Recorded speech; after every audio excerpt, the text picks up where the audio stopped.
Nous continuons de voyager, notre tournée européenne, nous allons prendre la direction de l'Espagne. Europe 1 Sport, la tournée européenne. Espagne.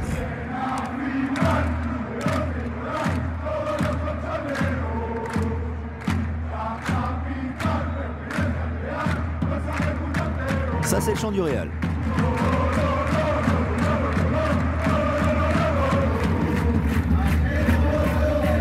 Et voilà le chant de l'Atlético Madrid.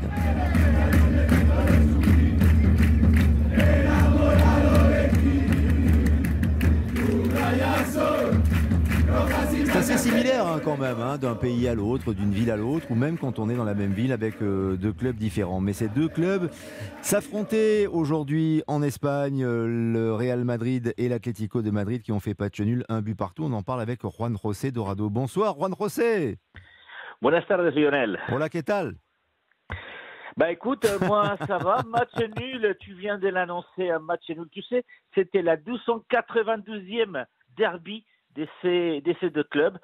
Et le Real s'est fait avoir, pardonnez cette expression, mais le Real a fait match nul, donc c'est une très mauvaise chose pour lui, parce qu'il risque maintenant de se retrouver à 10 points du Barça si le Barça venait à gagner demain. Mais comme il faut trouver quand même des points satisfaisants pour ce match, disons que il y a Tchouaméni, le petit Français, qui a repris donc le jeu.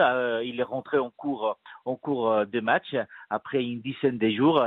Donc le Real, encore une fois, en très mauvaise posture aujourd'hui face à un Griezmann qui a été superbe et qui était à l'origine du premier but, celui de l'Atlético de Madrid. Voilà, la 78e, et c'est Rodriguez qui égalise pour le Real à la 85e. Donc match très, très tendu quand même, très disputé dans ce derby madrilène.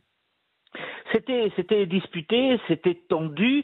Il y a eu quand même aussi, il faut le signaler, des blessés lors de ces matchs, mais il y avait la tension logique. Le Real Madrid, on pensait qu'après son exploit du côté de Liverpool, il allait être capable de dominer l'Atlético de Madrid, mais c'est vrai que l'Atlético de Madrid, depuis la première minute, avec beaucoup d'intensité, a mis en difficulté le Real. Et puis il y a un superbe gardien quand même, Oblak, qui les peu de choses qu'il a eu à faire les a fait très bien. Et on a retrouvé un Courtois qui, comme lors de Liverpool, était un peu nerveux. Cela dit, du côté du Real, que ce soit Vinicius, que ce soit Benzema, ils ont tout donné. Le point le plus satisfaisant, c'est le retour des blessés. Lucas Vázquez qui a joué aujourd'hui quelques minutes. Il y a donc, comme je vous ai dit, aussi le retour des Tchouaméni, Kroos qui, après avoir joué quelques minutes à Liverpool, a eu pratiquement le match en entier. Et puis le but du Real Madrid qui a été donc mis par un jeune qui était pour la 3e fois aligné avec le Real Madrid. C'est un jeune, Alvaro, 18 ans, qui est dans l'équipe B et qui a eu encore aujourd'hui l'opportunité de briller avec son premier but avec l'équipe 1. Effectivement, pour cette équipe donc du Real Madrid, il y a eu un très bon Camavinga pour parler des jeunes joueurs. Ce qui veut dire que le Real Madrid qui concède ce match nul est distancé par le Barça. Enfin, cela dit, le Barça joue contre Almeria et depuis le Barça Gate, et on va y revenir avec vous, Juan José Dorado, Barça est un peu en difficulté en ce moment. Le Barça est en difficulté, ça y paraît pas, parce qu'effectivement, là, pour l'instant, il est à 7 points devant le Real, voire 10 de demain, mais c'est vrai que l'élimination face à Manchester United a fait quand même du mal, sorti de la Champions League par la petite porte, et puis en Europa League, ils se font dominer par Manchester, et cette défaite, du côté de Barcelone, a du mal à passer. Xavi, il prétend que ils ont encore l'opportunité de gagner la Liga, bien sûr, et voir la Coupe du Roi, mais ça reste quand même compliqué pour ce Barça où Lewandowski, malheureusement, n'est pas décisif côté européen, même si à la Liga, il reste quand même le meilleur buteur du championnat espagnol. Le Barça qui jouera contre le Real Madrid en Coupe du Roi, ce sera le 2 mars, on aura l'occasion d'en parler. Il y a un sujet qui fait trembler également et dont on se fait des gorges chaudes en Espagne, Juan José Dorado, c'est le cas de Sergio Ramos. Alors, moi je vous pose la question très honnêtement, parce qu'au début j'avais compris qu'il prenait, comme certains joueurs le font, et c'est le cas en France, sa retraite internationale. Mais c'est pas du tout le cas. Apparemment, c'est le sélectionneur qui lui a passé un petit coup de téléphone en lui disant écoute, tu reviendras pas, je t'appellerai pas, c'est fini.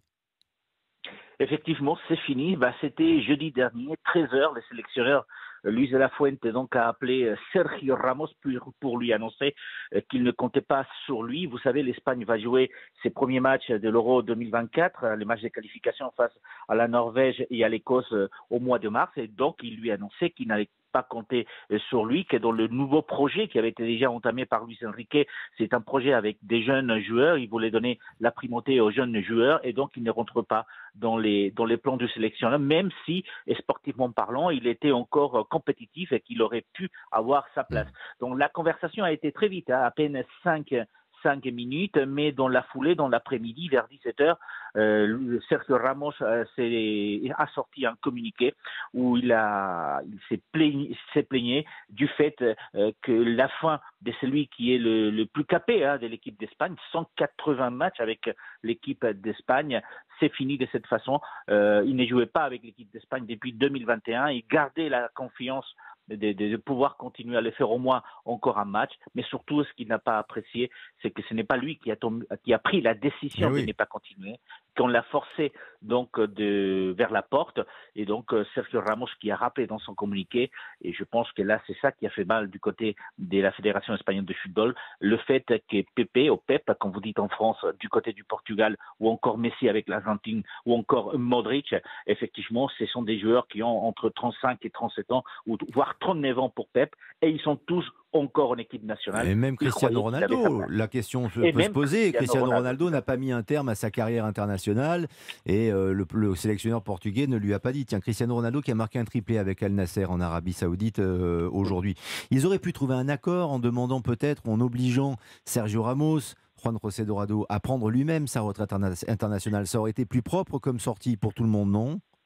Ça aurait été plus propre, ils auraient pu en discuter avant, voire même le sélectionner pour un match, le faire rentrer pour jouer ses dernières minutes en équipe nationale. Personne n'aurait rien dit. Bon, toute façon, la sélection espagnole, l'équipe d'Espagne a sorti quand même une vidéo d'hommage à Sergio Ramos, encore une fois, les joueurs les plus capés de l'équipe d'Espagne. Alors, il y a son remplaçant quand même, qui nous intéresse particulièrement.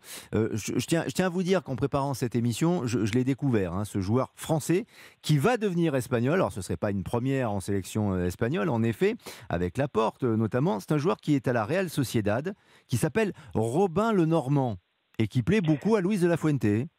Oui, Robin Lenormand, qui a 26 ans, qui est arrivé donc du côté de la Real Sociedad et qui est en 2016. En 2018, il a déjà commencé à jouer avec la première équipe de la Real Sociedad. Depuis, il est indiscutable dans les centres de la défense de la Real Sociedad. Robin Lenormand, qui espérait à un moment donné peut-être être appelé du côté de la France. Il ne l'a pas été et Luis de la Fuente lui a proposé de devenir espagnol pour justement fournir un peu plus l'axe de la défense espagnole. Alors Robin Lenormand, vous savez, et vous l'avez dit, il va se joindre à Emery Laporte, et donc l'équipe espagnole commence avec un axe qui sera certainement franco-espagnol avec Robin Lenormand qui était né au football en quelque sorte avec les stades brestois, parce qu'il avait joué dans les équipes inférieures du stade brestois et même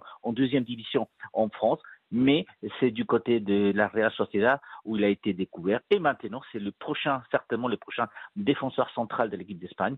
Ça sera encore en français, sachant que l'Espagne va aussi essayer de faire jouer très rapidement Stéphane Barchetic, vous savez, qui joue à Liverpool et qui est aussi espagnol et qui va certainement débuter avec l'équipe d'Espagne le mois de mars prochain. L'équipe de France d'Espagne, s'il y a une charnière Lenormand-Laporte, c'est vrai que ça va faire beaucoup parler. D'ailleurs, comment Didier Deschamps a pu, alors pas passer au travers, parce que je pense qu'il l'a identifié, Patrick Julliard, mais pourquoi n'a-t-il pas tenté ou essayé Robin Lenormand avec cette équipe de France? D'autant qu'à son poste, il y a de la possibilité, enfin il y a eu des possibilités à un moment donné. Didier Deschamps, tout de même, a fait des choix, a appelé des jeunes, notamment les joueurs de l'AS Monaco, comme Badiachil, comme Disasi, entre autres.